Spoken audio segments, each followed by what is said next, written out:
بالإضافة إلى مشاعر السخط أو الإعجاب التي أثارتها حادثة الأحذية الطائرة في بغداد، فإن الصحفي العراقي بدأ هنا في أمريكا موجة جديدة من الاحتجاج وما قد يوصف بالكوميديا الحذائية.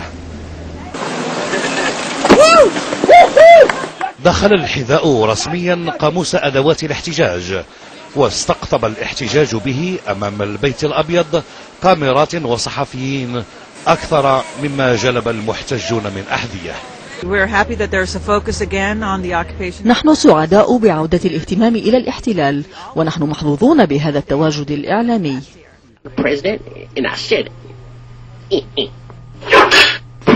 حادث الهجوم الحذائي شكل أيضا مادة خصبة لنجوم البرامج الكوميدية المسائية ومبررا للضحك، بعد أن عزت أسباب الضحك على الأمريكيين الذين يحاربون على جبهتين خارجيتين ويعانون الأمرين من أزمة اقتصادية خانقة.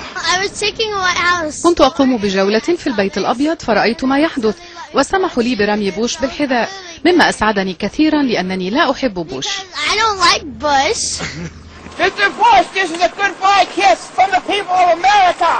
عملية التنفيس بالأحذية انتقلت بالعدوى أو التقليد حتى للصغار ضد رئيس سيحتاج إلى شبه معجزة لترميم صورته في التاريخ.